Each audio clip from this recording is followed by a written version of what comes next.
Тазике түшүп гусул алгандагы сууга кийимдерди жууса болобу? Анан кайра таза сууга чайкаса жок болбой калат. Гусул сизден кет чыккан суу, ал уже нажас суу болуп калат. Ага болбойт. Аны кетириш керек. Жунуп болгондон кийин гусул алаарда сөзсүз даарат алыш керекпи? Сразу эле гусул алса болобу? Болот, сразу эле гусул алсаңыз болот. Жунуп болуп калгандан кийин сразу эле гусул алса болот, даарат албай эле. Бирок даарат алуу сүннөт. Сиз сүннөттү таштаган болуп каласыз. Гусулда 3 фарыз. Оозуңузга суу алып, мурдуңузга жана толук денени бир сыйра суу жеткирип. Сүннөт жолу ушундай туугандар. Биринчи сиз жакшына бошонуп алыңыз, калган заараларды чыгарып, коргаткандан кийин даарат алыңыз. Андан кийин гусул алыңыз. Сүннөт жолу ушундай. Гусул алгандан кийин даарат алуу бул бидат, күнөө болуп калат. Гусул алганга чейин даарат алуу шариятта алган сүннөт амал. Мисвакты дааратка ниет кылгандан кийин колдонуш керекпи? Ниеттен мурда эле колдонсо болобу? Тишим канай берет. Биздин мазхабта даарат алганда ниет фарыз эмес. Намазда, зекетте, орозодо, ажылыкта, тавафта бардыгына ниет фарыз да. Бирок биздин мазхабта дааратта ниет фарыз эмес. Даарат алганда, дааратта мисалы ниет кылбай эле даарат алып алса, ошо менен намаз окуса жарайбы десе, жарайт бизде. Чыдасызбы? Бул бир. Экинчиден мисалы мисвакта эгерде сиз тишиңиз канаса, биринчиси жакшынакай мисвак кылыңыз. Дагы кан токтосун. Кан токтодубу? Всё. Эми даарат ала бересиз, Кудай кааласа сиз мисвак менен алгандын сообун аласыз. Каза намаздар болсо, нафил намаз окуса болобу? Тахажжуд намазды тахажжудка ниет кылдым деп. Жок, туугандар, ушуну жакшы угуп алайлы. Кимдин мойнунда каза намаз болсо, нафилди кичине кое туруңуз дагы каза намазды окуңуз. Нафил бунун эмне үчүн окубадың деген сурак жок. Сурак жок. Бул ыктыярды окусаң сооп болот, окубасаң эч кандай күнөө жок. Бирок фарыз бар го. Эмне үчүн убагында окубадың деген сурак бар. Буну өз убагында окуш керек эле, өз убагында окубай койдуңузбу? Эми казасын окуш фарыз. Казасын окуш некен? Фарыз туугандар. Түшүндүңбү? Ошон үчүн фарыз мойнуңузда каза болуп тургандан кийин нафилге пока орун жок. Нафил туруп турат, күтүп турат. Аз биринчи, ошон үчүн кандай гана мечиттин акысы болобу, тахиятул масжид, тахиятул вуду, тахажжуд, ишрак, духа, эмне гана нафил болбосун, сиз только азыр каза окуңуз. Ошол убакта намаз окусам, окубасам, окуңуз, каза окуңуз. Каза окуңуз. Каза кайсы? 2 рекет багымдаттыкмын, пешиндики 4, асырдики 4, шамдыкы 3, куптандыкы 4, витр важип 3, 20 рекет. Жок, комат айтпай эле окуңуз. Азан айтпай эле окуңуз. Эгерде аз болсо, бир азан ар бирине бир комат менен кетет. Эгерде бул жагы жыйылып кеткен болсо, эртерээк бүтүрүш керек. 5 жыл, 10 жыл, 20 жыл, 30 жылдардычы. Ошого комат менен азанга кеткен убакытка сиз казага кетириңиз. Ошончо убакытты дагы сиз зарланып каза окуп калайын деңиз. Азан сүннөт, комат сүннөт. Түшүндүңбү? Ошон үчүн эгерде анысы жок деле казаңыз өтөт деген сөз. Биздин китептердеги жазылганы ошол ал мурунку алхамдулилля мусулмандар намазды каза кылбайт эле да. Анча-мынча каза болуп калса, анда бир азан айтасыз дагы. Мейлиби? Ана бир комат менен 5 же 4 канча каза болуп калса, казасын окуп коет элеңиз. Бирок азыр бизде жылдап болуп кетти да. Бирөөнүкү 5 жыл, бирөөнүкү 10 жыл, бирөө 20 жыл казасы бар. Түшүнүктүү туугандар? Ошону ар бир намазда окуп беришти ошону ага. Ар бир намазда. 3 маалда окубайсыз. До конца. Только күн чыкканда токтотосуз. Кайра баштайсыз. Чак түштө токтотосуз. Кайра баштайсыз. Күн батып атканда токтотосуз. Кайра баштайсыз. Күн чыкканга чейин окуйсуз. иә, ниет менің жашоомдогу ең бірінші бағымдат фарыз қаза намазын оқығанға ниет қылдым дейсіз. Сіздің жашоңызда эми сіз өзіңіз есіңізде жоқ та. Мисалы да, қарап тұрыңыз, ниетті қандайыңыз. Ең алғашқы бағымдаттың қазасы. Мындай оңай сөзмен айтып берейін бе? Ең алғашқы пешімдің қазасы. Ең алғашқы асырдың қазасы. Ертесі күндері әр біріне ең алғашқы деген сөзді қоша бересіз. Мына қараңыз, 10 қазаңыз бар. Ең алғашқысы қайсы? Мына. Ертесі күні қайсы болады? Ең алғашқы. Анан ең алғашқы қайсы болады? Түсінесіз бе? Мында келе береді, ең алғашқысы қайсы екеуін біресі? Мына да. Ең алғашқысы Аллах. Бүтті. Түсінікті бе? Әр біріне ең алғашқы дегенді айтасыз, бітті кете береді. Бешенді бір уақытта оқыса болады? Болады. Бардығын. Үчеле мезгілде оқыса болбайды. Қайсы мезгілде? Ушыны біліп алайлы, қаза намазды 3 мезгілде оқысақ болбайды. Күн шығып атқанда, чақ түсті, күн батып атқанда. Қалған 24 сағат оқысаңыз бола бере. Ақырқылықтағы ниет қылады, ақырқы. Ақырқы десеңіз да бола береді. Мына ақырқы десеңіз мына жерден башталады да. Түсіндіңіз бе? Мына жерден башталады. Алғашқы десеңіз бұл жерден башталады. Айырмасы жоқ. Бізді жоқ арып қалдыңыз, сіз ақырқы деп айтыңыз деп айтты. Болады. Ақырқы намазыңыз десе де. Емен менің ақырқым деген, мысалы менің мойнымда мына 10 бар, ошан ақырқысы мына деген сөз да. Түсінікті? Мысалы, бір жұма бұрынғы бағымдатын оқылбай алған болған ақырқысы Оңойы жеңілі алғашқы дегеніңіздер. Түсінікті? Так. Намаз менен, жамаат менен намазда барғанда, жамаат менен намазға барғанда, намаз башталып, оқып атышса, ниет қылып тұрып, субханаканы оқыш керек бе? Же салам бергенден кейін тұрып, толықтап оқуырда дейбі, оқуйыз. Мындай туғанда, егерде сіз келіп қалдыңыз, намаз башталып қалып тұр. Сіз келгенден кейін оқып алыңыз. Көп адамдар құлағын қағаттағы жөн еле тұра береді. Сіз құлақ қаққан бұл сүннет. Аллаху акбар деп айтышыңыз керек. Аллаху акбарды айтпасаңыз, сіз намазға кірбейсіз. Намазы сыртында отыра бересіз. Аллаху акбар бұл фарыз. Құлақ қақпайден Аллаху акбар деп қойсаңыз, сіз намазға кірдіңіз уже. Түсіндіңіз бе?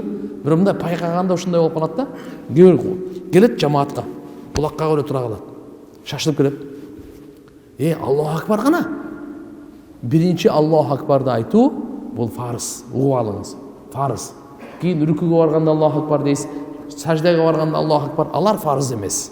Алар сүннет. Түсіндіңіздер бе? Ошон үчүн келгенде ниет қылдыңыздағы автоматически Аллаху акбар имамға иқтида қылдым дедіңіз да. Мына ушу Аллаху акбарды айтасыздағы, ана қол байлап қоясыз. Қол байлап, субханака Аллахумманы оқыбайсыз. Қолды жөн эле мындай байлап, егерде жөн эле тура бересиз. Себеп имам оқып атат да, Аллаху акбардан кейін болды, имамды угуңуз. Егерде рүкүдө болсо имам, анда сиз Аллаху акбар дейсиз дагы, қолуңузду байлап, экинчи Аллаху акбар менен рүкүгө барасыз. Угуп алыңыз. Экөөнү одновременно эки Аллаху акбарды бириктирип эле бир Аллаху акбар менен кетпеңиз. Түшүндүңүзбү? Бұл Аллаху акбардычы кейбірлер мен сіздерге тұрып көрсетейін бе? Бұл тұрған учурда қылынады. Кейде мен байқап қалам да, жүгіріп келіп Аллаху акбарды рүкүдө қылады да, Аллаху акбар сөзі тұрған жерде айтылыш керек, қиямда. Рүкүдө айтылбаш керек. Түсіндіңіз бе? Бірінші намазға кіресіз ғой, жетіп қалайын деп Аллаху акбар дейді да. Түсіндіңіз бе?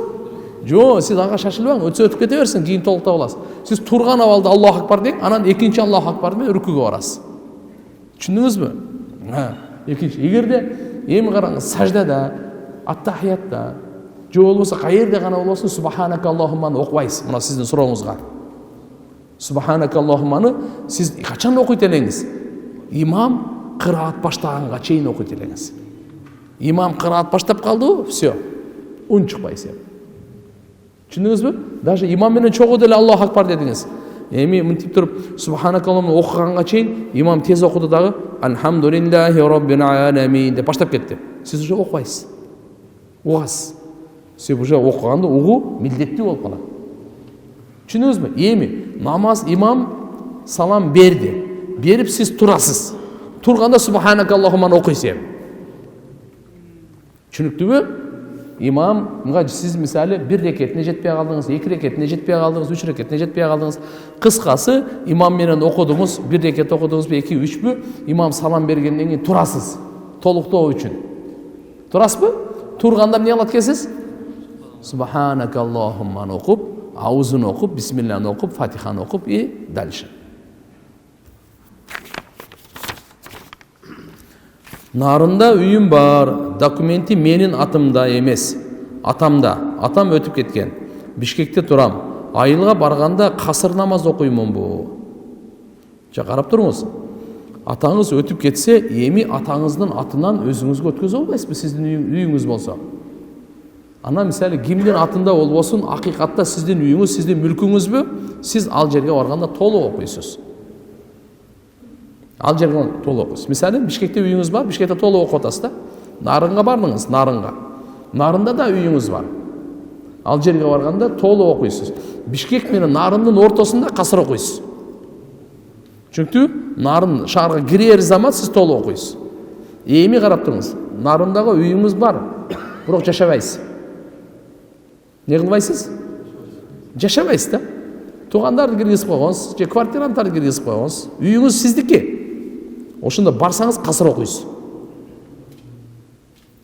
Не оқисыз? Түсіндіңіз бе? Ал үй сіздікі болғанымен сіз аяда жашабайсыз. Туғандарды кіргізіп қойғансыз. Же квартирант кіргізіп, же жөніне жауап қойғансыз. Үй тұрады. Айерге барғанда сіз қасыр оқисыз. Ошон үчүн алымдар айтат, хотя бы bir жылда bir 2-3 жолу барып жашап койсоң, анан ошол жерде толук окуйсуң. И плюс мен Нарында мисалы менин үйүм бар, трехкомнатный квартирам бар. Бирок ичиндечи жашаганга нерселер жок, төшөк-пөшөк жок, идиш аяк жок. Сиз барсаңыз касыр окуйсуз. Не окуйсуз? Түшүндүңүзбү? Демек, ошол жерде үй катары эсептелип, сиз ошол жерде муким толук окуйсуз качан? Качан үй деген аттын шарты болсун да. Ошол төшөк көрпөлөрү болсун, идиш аяктары болсун. Саат болуп калдыбы? Азанга тургандай сезилип калды. Түшүнүктү? 5 эле сүрө билем, кээде жамаатка имамчылыкка чыгып калам. Элдер чык деп чыгарып коюшат. Бирок арасында менден көп сүрө билгендер болот. Алар чыкпай коюшат. Көп сүрө билген чыгат деп уккам.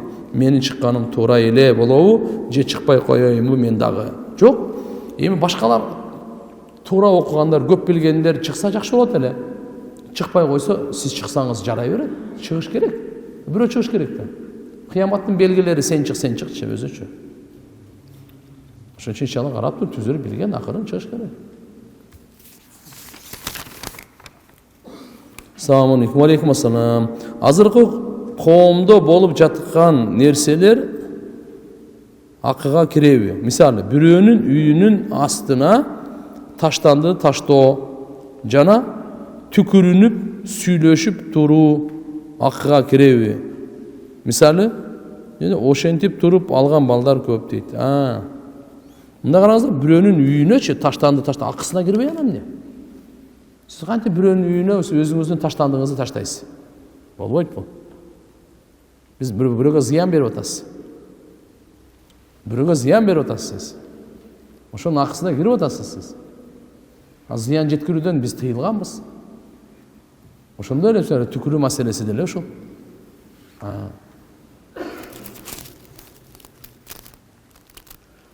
Жума күнү иштеген үчүн жумага бара албай калабыз. Ошондой учурда пешим намазын жума окугандан кийин окуш керекпи? Убактысын өткөрүп дейт. Ооба. Эгерде кандайдыр бир жумага бара албай калсаңыз, жума намазга жумуш менен чыгып же үлгүрбөй калдыңызбы, кандай себептер менен калып кетсеңиз, пешим намаз окуйсуз. Бирок жуманын убактысы өткөндөн кийин.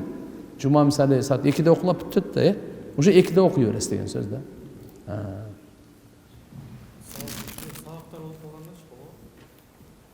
Сабак ошол момент сабак болуп калып бара албайсыз жума. Сабакка барыңыз, анан пешимди окуйсуз. Каза эмес. Пешимди ада деп эле окулат. Мейли? Бир маселени угуп алыңыздар. Ким 3 жума үзүрсүз жуманы таштап кое турган болсо, келбей койсочу, мунафык болуп калат туугандар. Мунафык фил амал, амалдачы. Ошон үчүн иншалла жуманы таштабаш керек. А эгерде мисалы бирок сиздерге мына студенттерге айтарым, силер мугалимдер менен талашпагыла. Акырын сураңгыла. Өтүнгүлө, уруксат берсе жакшы. Жок, окугула десе, все, окуйсуң. Бирок бир сурап коюш керек да. Сурабай эле жөнүнө отуруп алсаң да болбойт. Машалла, мугалимге бир жакшынакай чай алып берип, тамак алып берип, чогуп келип эле деп койгула анан көрөм. Анан ошо бир саат мисалы неме окулат да. Биздин азыр мурунку бизде окуп жүргөндө отработка деген бар. Азыр барбы жокпу билбейм. Барбы? Мисалы отработка деп коет да. Ошо сабакта бир сабакка катышпай калдыңар. Мейли теория, практика кандай болсо дагы. Ошону 6-күнү деле кылып койсок болот. Башка күнү деле ошону машал неме кылып койсок болот. Сен мугалимге айт, мен буну иншалла жакшынакай окуп берем. Ошо уруксат ошо жумага жакыныраак жерге барып келсемби депчи. Бирок настаивать эте берип эле да. Кайра эле анан жок десе деле болбой, анан жаман көрүп, анан качып кетип, бул болбойт. Адеп ахлак менен көрсөт. Адеп ахлак менен болбоду, ничего. Пешим намаз бар, пешим окуйсуң. Жумушта үчөөбүз намаз окуйбуз. Кесиптештерде да илим аз. Ошондо өз-өзүнчө окуй беребизби намазды? Же бирөөбүзгө уюшубуз керекпи? Жок, уюш керек. Жамаат менен окуш керек. Сообу көп. 27 эсе сооп көп аласыңар. Ошого баары бир окуп атпайсыңар. Үчөөңөр болсо үчөөңөр кимиңер көбүрөөк сүрө билесиңер. Көбүрөөк сүннөтүн билесиңер. Болду, ошон үчүн тууган мусулман адам өзүнүн ибадатын, илимин алыш керек. Намазда канча фарыз бар, важип бар. Мисалы, хотя бы ушул илим болуш керек. Канткенде намаз бузулуп калат, кемчиликтүү болуп калат. Сүннөтүн үйрөнүп алайлы. Хотя бы ушу 3 нерсе. Фарыз, важип, сүннөт. Ошону толуктап окуйлу, намаз мыкты болот иншалла. Бизде убакыт барбы же уже болуп калдыбы? Алхамдулилlah. Сизге суроом бар эле. Алла кай жерде деген суроого кантип жооп беребиз? Мисалы, дараттан кийинки дуа окуганда асманга карап окуйбуз го. Кээ бир аалымдардан уксак, бул суроо аалымдардын ортосундагы суроо бул маселеге карапайым адамдардын киришүүсү фитнаны ойготот дейт. Жок, ойду Алла кай жерде деген суроо туура эмес туугандар. Мындай деп айтпаш керек. Алла Таала не деп жооп беребиз десе, Алла маужуд биля макан. Мындайча айтканда, Алла жайсыз бар. Кандай дедим? Алла жайсыз бар. Алла жайга муктаж эмес. Түшүнүктүбү? Алла жайга муктаж эмес. Пайгамбар саллаллаху алейхи ва саллям баягы бир хадисте айтышы мүмкүн. Эме бар эмес бул дудука көрсөткөн немеси бар, бул кулга той эстеме кылып туруп, Алла кайда дегенде асманды көрсөтүп, ал убактарда буттар, бул бир хадис эми, буттар жерде жаткан, мынау Кудайым деп айтабы же жогору жактабы деп айткан. Мисалы эми дуа кылып көтөргөндө же болсо калима шахадат айтканда, бунун мааниси Алла асман тарапта деген эмес. Алла 6 тараптан таза. Сизге, бизге тарап бар. Аллага тарап жок. Түшүнүңүзбү? Андай десеңиз, пайгамбар саллаллаху алейхи ва саллям айтат, не дейт? Пенде Аллага эң жакын болгон учур каерде экен? Саждада. Түшүнүктүбү? Ошон үчүн иншалла бул жерде неме, Аллага бир тарап койбоңуз. Алла жогору жакта, башка жакта эмес деп. Жок, Алла тарапсыз бар, жайсыз бар. Алла субханаху ва таала мүчөсүз, дене мүчөсүнө окшойт. Бул иншалла акыйда илими турган. Ушундай ишенишибиз керек. Алла бар, жалгыз, шериги жок, жаралганга окшош эмес. Жаралганга окшош эмес. Макулбу? Рабочий менен жашайт, арак жок, иштебейт. Өзү орус, алкаш. Мен ага арак алып берем, бирок өзүм ичпейм. Күнөө болобу? Күнөө болот да. Оруска андай ошондо, орусты деле кыйрат атпайсызбы сиз? Өзүңүз ичпесеңиз деле рабочий деп эле орусга. Арак ал күнөө болот. Санаматсызбы? Алланын 99 ысымын жаттадым. Каалаган учурда айтса боло береби? Боло берет. Өтө жакшы. Баарыбыз жатташыбыз керек. Өтө жакшы. Ассаламу алейкум устаз, 18 жашта үйленсе болобу? 18 жашта болот. Шарият деле уруксат берет, мыйзам деле уруксат берет. Пайгамбарыбыз Фатима энебизге өлүм төшөгүндө жатып, Фатима энебизге шыбыраганда ыйлаган, кайра экинчи жолу шыбыраганда ыйлабай калган. Эмне деп шыбыраган? Пайгамбарыбыз саллаллаху алейхи ва саллям дүние менен кош айтатканда өзүнүн ушу туугандары менен пайгамбарыбыздын Фатима кызы, Фатима энебиз аябай жакын эле да. Аябай жакын эле. Аябай ыйлаган, сиз айткандай. Аябай ыйлаган. Пайгамбарыбыз саллаллаху алейхи ва саллям айтканда, бул өлүмдүн, я Алла, кыйынчылыгынан сакта деп. Пайгамбар саллаллаху алейхи ва саллям Фатима кызын чакырган, бери кел деген. Сиз айткандай, кулагына айткан. Ыйлап атканда. Дүние менен кайтыш эле, ошон үчүн ыйлады. Менен кийин менин үй бүлөмдүн арасынан эң биринчи барып жолуга турган сенсиң деген. Ошондо пайгамбар саллаллаху алейхи ва салламдын бул айткан сөзүнө Фатима энебиз разы болуп сүйүнгөн. Пайгамбарыбызга мен атама, пайгамбарыма, атасы дагы пайгамбары дагы эң биринчи барып жолугат экенмин депчи. Пайгамбарыбыз дүйнө менен кош айткандан кийин 6 айдан кийин Фатима энебиз өткөн. Çünkü ошо шыбырлашкан, мен мага эң биринчи үй бүлөмдөн сен кошуласың, барып сен жолугасың деген сөзгө. Устаз, менин эпилепсия оорум бар, намаз кээде окуп, кээде окубай калам, күнөө болобу? Жок. Адам баласы өзүнүн акылынан маглуб деп коет, маглубул хал, өзүнүн акылынан эсинен кеткенден кийин нерсе, ал убактарда турган эч кандай күнөө болбойт намаз окубай калсаңыз. А так, мисалы, жатып алып окуганга дагы акыл эс жайында болсо, жатып алып окуса да болот да. Мисалы, туруп пайгамбарыбыз айтат, туруп окуганга мүмкүнчүлүк болбосо, туруп окуй албайт. Отуруп оку. Отуруп окуганга мүмкүнчүлүк болбосо, жатып оку. Моюн кичине эле кыймылдаса эле болду. Бирок ана каш менен көз менен биз окуганга болбойт. Моюн баш менен мындай окуганга тасмазчы. Да. Устаз, бирөөнүн түшүнө кирипсиз дейт го. Ошо жөнүндө айтып бересизби? Билбейм кимдин түшүнө кирген. Ассаламу алейкум. Бүгүн эстегенде, бирөө айтты да, жолдоп калды анау. Бака көчөдөн үйдөн чыгып келатсам, ассаламу алейкум, кече эле түшүндө көрдүм эле. Сиз, мен, Чубак ажы, Кудай рахматы. Үчөөбүз турган экенбиз. Анан кегеде намаз окуйбуз деп калганда анан Чубак дамыла сиз имамчылык өтүңүз деди, сиз имам болдуңуз, биз аркабыздан мен Чубактан мына мен чогуу ыктыда кылып намаз окудук дейт. Жакшы, намаз окуган жакшы нерсе бул. Аллахнын буйругу. Тем более Чубактан мына түшүңүздөн көрсөңүз, Аллахым даражасын бийик кылсын деп. Намаз окуп аткан болсо, кабырда ham намаз окуп аткан болсун деп дуа. Амин. Себеп мындай да. Мушкатул Масабих деген китепте келет да. Хадис бул, пайгамбарыбыздын хадиси. Кабырга адамды коет го. Ошондо койгондон кийин буга жан салат. Жанды салып сурака алат.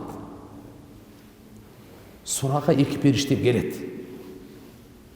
Эки периште келип, эми сурайын дегенде бул жан салганда уйкудан ойгонгондой болот экен. Ошондой учур болот экен дагы. Күн батып атканда учур болот экен бугачы. Буларнын көзүн укалайт экен дагы. Периштелер эми сурайын десе, күн батайын деп аткан учур. Токтоп турлачы. Мен намазымды окуп алайын дейт экен да, шашат экен.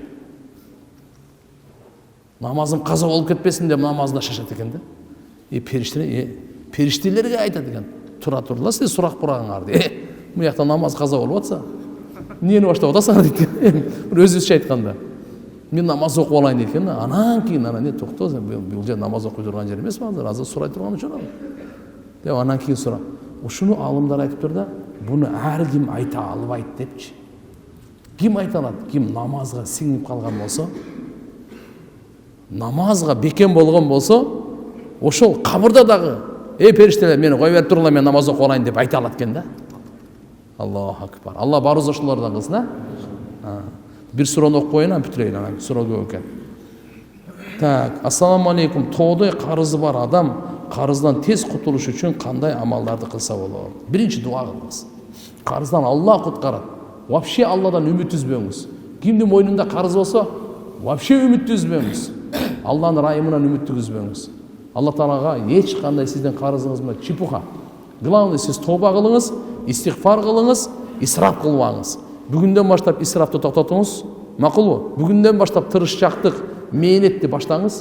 Алдауаңыз ешкімде, кімге қарызсыз ба? Вообще алдауаңыз. Телефоныңызды өшірмеңіз. Анан көріңіз, ашықша киім алуаңыз. Бар киімді тегіп болсын дағы, ошы киімден ашық алуаңыз.